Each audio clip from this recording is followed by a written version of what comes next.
Para saan nga ba ang aming roleplay na ito? Ito ay tungkol sa kung paano matatransmit ang HIV. Ano nga ba ang HIV? HIV or Human Immunodeficiency Virus is caused by a virus. It can spread through sexual contact, illicit injection drug use or sharing needles, contact with infected blood, or from mother to child during pregnancy, childbirth, or breastfeeding. Bale, ang konsepto nito ay ang paggamit ng paulit-ulit ng karayom mula sa pagkaturok sa taong may HIV.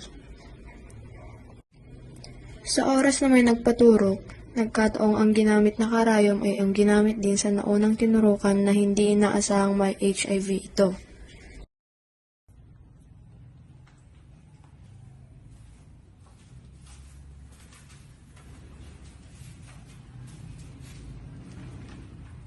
Yan, mag-ingat-ingat ka kasi minsan, ha?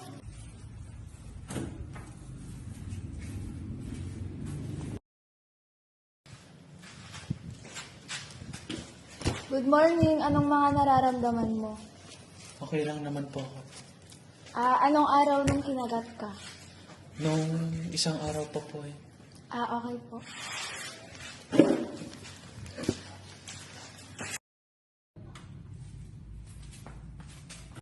Okay ka lang? Opo.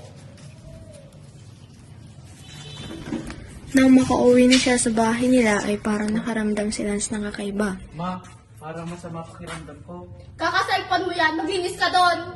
Sinubukan nitong sabihin sa kanyang nanay ang tungkol dito, ngunit ito hinayaan niya lang. Anak, parang nangihina ka. Gusto mo pa-check up tayo? Sige po, Nay. Hanggang sa lumala ito at humantong na kailangan na nilang magpa-check up para malaman kung ano nga ba ito.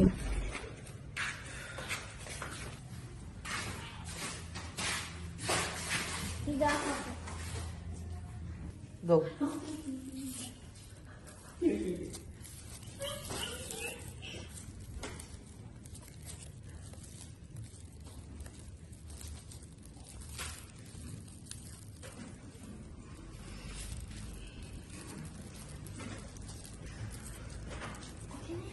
Tuturuan na kita para sa ano ha, test mo.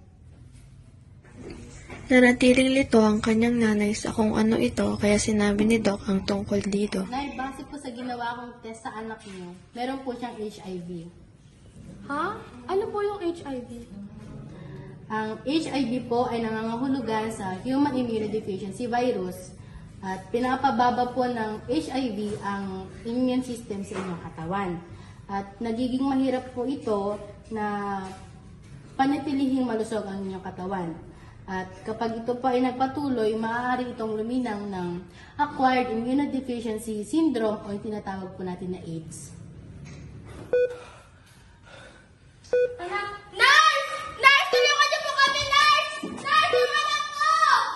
Doc! Tawagan niyo si Doc! Doc! Tawagan niyo si Doc! Ako na. Sa oras na tinawag nila ang doktor ay natuluyan na nga ang binata at di na kinaya ng kanyang katawan.